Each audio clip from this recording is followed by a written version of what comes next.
Hello, everybody. Welcome to the Janelle Villiers podcast. My name is Janelle Villiers, and I'm your host. Happy to be here with you.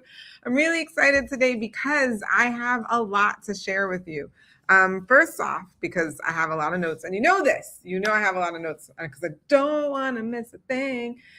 But before we even begin, I just want to say hello and shout out to all the people who are watching for the first time. Hello. Hi, how are you?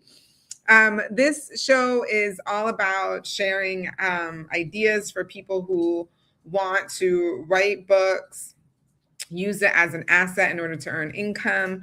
I even talk about using AI as a strategy or as a tool in order to help create frameworks and structures to help you be able to do that in a way that saves you time and effort. Really, I'm just here to bring clarity in that area. That's really what I'm excited to help you do. And so if this is your first time with me, go ahead and put a 1 in the comments. That way I can say hello to all the newcomers. If this is your second time on, third time on, fourth time on, if you are a repeat viewer, please go ahead and put a 2 in the comments so I can shout you out. Hello to all of my new people. Hello to all the people returning. Welcome back. I'm really excited to have you back. And, sometimes I even interview other authors because I want you to hear their story and what they experienced in their journey and their process. And then sometimes I interview people who haven't even published their book yet, but their story is so amazing. It's worth sharing and worth spreading. So welcome to the show. I'm really excited. What we're going to talk about today, I think is going to be really, really important for many people. And that is, why are you respected but not hired? This is a great question. You've probably been wondering this yourself. You're trying to figure it out. You're like, I'm not really sure. I know I can help people in a really big way, but I'm still trying to figure this out. Like, why haven't I been able to gain their respect? Why haven't I been able to gain their trust for them to want to be able to work with me? So I'm really excited to talk about this. And like I always do, if you're here for the first time, again, welcome. I've got notes because I don't want to miss a thing.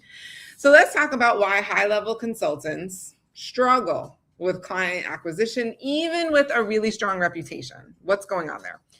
So many experienced people struggle with this inconsistent flow of clientele, even when they have really strong reputations.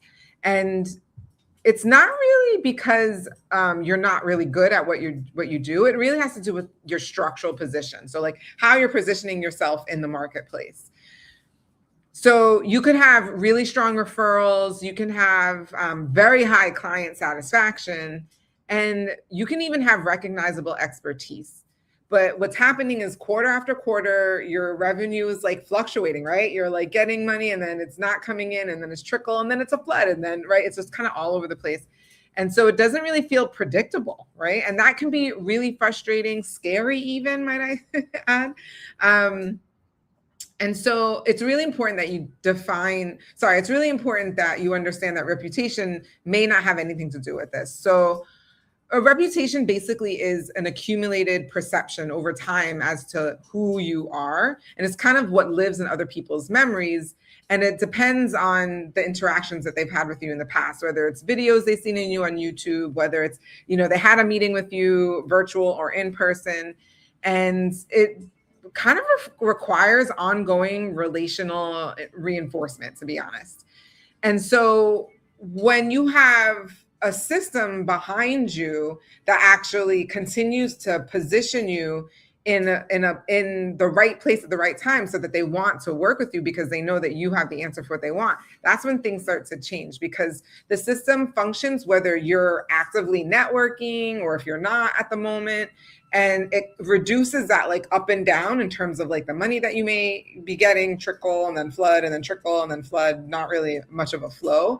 And so you can start to see that there's this repeatable buyer confidence that you're getting. So instead of thinking, why aren't I getting enough leads? Why aren't I getting, what's happening? Consider that the structural signals that exist that what are they? And how can they make hiring me feel certain before they even talk to me? So instead of asking, how do I generate more visibility? start thinking, how do I design predictable trust? That's the real question. And so I think what happens is that most experts, consultants, coaches, speakers, I think we're trained in delivery, but very few are trained in how to like design your authority. And I think this is really common. It's a really common gap that exists, in the marketplace. So, if that was really helpful, number one, just let me know. That first point number one, put point number one. If that was really helpful, that's kind of like where I want to start us off. But now I want to take us to point number two, which is a lot of times what you typically hear in terms of advice doesn't really work. So what typically you guys are hearing, because I know I've heard it, is like, oh, you need to post more. You need to network more. You need to invest in branding. You need to run ads. Hello? Am I speaking to anyone? So this is what you do. You know that networking is going to increase your exposure, right, to potential people who you could work with. You know that posting increases this kind of like surface familiarity people see. You know that ads increase. You know all of this. Brand recognition, all of this. You know all of these things. And you also know that all of these things affect awareness of who you are. But the problem is that they don't always automatically produce structured trust, right? So someone who can see your content, they see it every week and still not really understand what your methodology is. They still don't understand how you can figure out what their problem is and how you can diagnose this. They still don't even understand like how deep into strategy that you can get in order to help them, right? And so instead of thinking, if more people see me, more will hire me, maybe instead you should think like, if the right people deeply understand my framework, more will actually trust me. Is that hitting some people, right? So one of the things you might be thinking is like, oh, my problem is reach. But maybe you should be thinking instead, my problem may be unstructured thinking. Maybe it just feels like all over the place, right? So what I want you to do is I want you to define trust at scale. And so what that means is you want to make sure that people understand your reasoning. You want people to see your framework and that like you can actually document how you do things and why you think the way that you do. And this becomes your intellectual property essentially. And it's your intellectual property goes deep, right? People can look it over, they understand it. And so buyers or your potential clients can actually evaluate you without needing access to you, right? Because they're able to have that. All right. So this is like this new way of thinking. Anybody out there, if this is relatable, point number two, is that relatable? Go ahead and put point number two in the comments if that was something that was relatable to you. Hi, Lee. Hi. Thanks for being on. All right. So point number three is I want you to think about elevating your strategy, well, at least your authority in the strategy space, right? And you actually have to like build that. So what authority architecture is this I would say it's more intentional. It's like this intentional design of how your expertise is structured, how you document the things that you do, the way that you think and how you perceive things. And so it makes the way that you think becomes like portable, like people can take that and move that around. And it makes your value something that they can really like look at and be like, yeah, this is something that I actually need. It makes your methodology even more specifically repeatable. And that's something that I think people are really looking for, especially if you're really helping people solve their problems. And so what you're looking to do is you're looking to break it down specifically by showing them the clear problem that they have and like define it. Like here's a clear problem. And then you name the framework with which you solve the problem. You ask very like specific questions that help you like diagnose like how to handle the problem, how to handle the situation, what's going on. And then you define the pathway with which you're going to help people transform, right? Help them get from where they're like really not feeling good about to where they're like, awesome, this is what I was looking to be, this is what I was looking to do, this is my goal, and now I'm here now, right? And then you document that philosophy, that way that you're thinking, the way in which you get people there, right? If you document all of that. So instead of explaining your approach differently on like every single call and every time you speak to a potential client, you can reference like a name model that you've created. And so you basically are defining the framework that you use from the very beginning. And so instead of thinking like, how do I get more clients? I think we can start thinking, how do I reduce friction before the sales conversation even begins? So instead of focusing on persuasion and that kind of thing, because I know I hate that. And I know that if you're like me, you probably hate that too. So you want to focus on education before you even have the call. Does that make sense, right? If you're out there and point number 3 really resonates with you, go ahead and put a 3 in the comments so that I know. That one for me is a big one that actually makes it's huge for me. All right. So now I'm going to go ahead and go on to point number 4. So when you're starting to provide proof, you're now entering into like the psychology of the people who are potentially going to buy from you. So we have to remember that people make decisions by assessing like how clear things are. They are trying to identify like how repeatable is the system and the framework that you've created. They're trying to assess whether you can see what they can't see. Can you see their blind spots? Things like that. And then the friction then shows up when buyers need repeated reassurance, when perhaps your methodology feels implied, right? So it's still not really visible, it's not really understood, and they can't articulate what they can't articulate, and it seems like you're having trouble articulating what makes you different, right? So those are some things that could make things like cause friction, and so it's not like the easy kind of like, oh yeah, I totally want to do this. So if you have your intellectual property, if you already have your framework, if you've already put out there like, okay, this is how I think, this is how I do things, this demonstrates a pattern. They can recognize that. A lot of times that will pre-answer a lot of the common objections that people give. And it shows how you think under like really complex conditions, which, all of us are humans. So we all believe that our thing is more complex than the other person. And so it makes your reasoning understandable. And so they're like, okay, like this makes sense, right? So if your potential client reads your structured framework, if they understand how you think, how you work, they're like, oh yeah, this is repeatable, then they'll already understand how you diagnose problems, right? They're already clear in your process, and they can see it, and they can anticipate like what the transformation is going to be, right? Because they already have all of that. Like they understand how you think and on how you move. And so this really changes the sales dynamic from you needing to explain everything to basically just confirming this idea that they already have about what you can do to help them, right? And that's what we all want, right? We all want the other person to like just see it, like, of course this person can help me. So perhaps if you've been thinking, I need to be more persuasive, consider maybe the thinking should be, my thinking needs to be more visible, like how I think needs to be more visible.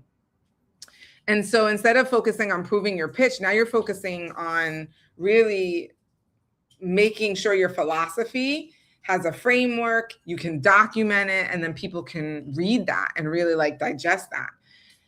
And so this is where a book becomes a strategic asset, because a strategically written book, it kind of codifies your intellectual framework. And so what that means is like, it takes your framework and how you think, and it spells it out. Like people can read it, they understand it. It's something that can be repeated, right? They can see that you've documented how you go about figuring out problems. It clarifies your transformation philosophy, how you can get people from this place that they really don't feel like being, this place that like, they're like, oh, I want to get to the other side. I want to like, reach my goal. They can actually see that now. They see the path of how to get to the transformation, how they get to what they want essentially.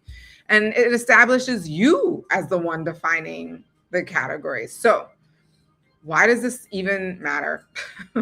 So if you document the way that you think, it becomes referenceable. People can go back to it. They can freaking quote you, for goodness sake, right? Even when you're not in the room, people can start quoting you, and it becomes something that people can bring with them into different rooms, into different spaces. And so that kind of goes from respect to trust. Right now, people are trusting you in rooms that you're not even in. And so the readers who disagree with your philosophy, they can select themselves out. So you know, like, okay, this isn't somebody I would work with anyway. The readers who read your book are people who resonate. They resonate and arrive to any conversation with you, like aligned with where you are and what you want to do and how you can help them. And the conversation begins at this higher level of sophistication because they already understand like how you think and they're excited to work with you. So I would recommend, honestly, instead of spending 30 minutes explaining your philosophy on calls, ask yourself, instead you can ask them like, well, have you read chapter 3 yet? Because like in chapter 3, I talked about, right? So then you're not really convincing why your approach works. They already understand it. They already understand the logic behind it, right? And again, so now you're entering the conversation at just like a different place. And so if you've been thinking a book will help me get exposure, perhaps the reframe in which you should be thinking about your book is that a book can function as acquisition infrastructure. And actually create the system that you want to like help get the people who are aligned with you. You know, a lot of times people wonder like, hey, is my book going to increase my visibility? But what I think people should really be asking is, will this increase my certainty? Will people be like, oh yeah, like they're like 10 toes deep down believing in their philosophy and how they break things down and how they're going to like figure out my problem and then get me to my solution. And the answer to that should be heck yeah, it should. Your book should do that. So that was point 5. So if point 5 really resonated with you, please put number 5 in the comments so I know that was the thing that really made things clear for you. But I just want to say this, honestly, the inconsistent acquisition, so that you're inconsistently getting clients, right? I think it's a signal of unstructured authority, truly. A strong reputation without how you think really creates this like up and down in terms of like the clients that you get and then ultimately like your income. And so once you have the infrastructure, once you have, you know, a clear outline as to how you think, why you think the way you do, how you move, all those things, this is going to start to stabilize how people perceive you. And so I invite you to ask yourself, is my methodology clear and documented? Is it? I invite yourself to ask, can a buyer understand my framework without a call? Does my intellectual property, does the way that I think, does it reduce the persuasion effort? And if the answer is no, consider the fact that you probably need to write a book to help with that. If you want to acquire more clients who are aligned with you, it really doesn't depend on your personality. It doesn't begin with designing authority deliberately or any of that. It really begins with documenting how you think. It really does begin with that. How you think. It begins with naming your framework, with showing people like how you do things and really like structuring just how you think. That's really what it comes down to. And you don't need to rush this, but if you want predictability, you will eventually need structure around that. And a book, honestly, guys, is the best way that I've seen people be able to bring that to other people in the most effective way. All right, so that is my message for today. That's what I've got for you. So if you found this helpful, if you want to rewind it and go back to a point that you're like, oh man, that point, I think I really need to like understand that more. Go back, rewind this again. If this was valuable for you, go ahead and put a V in the comments so I know this was valuable for you. V, thank you. V. If you're watching the replay, put an R in the comments. That way I know you're watching the replay. I love to say hello to all the people on the replay. If you have questions about this, if you're like, Janelle, we need to talk more because a lot of this resonated with me and I really want to like work on this and improve on my structure and like how to get this out there, please let me know in the comments. Would love to reach out and talk to folks. And I'll be coming with more of this information. I really hope that you guys find this helpful. I will be back next week at the same place, same time. Have a wonderful night, everybody. Take care. Bye.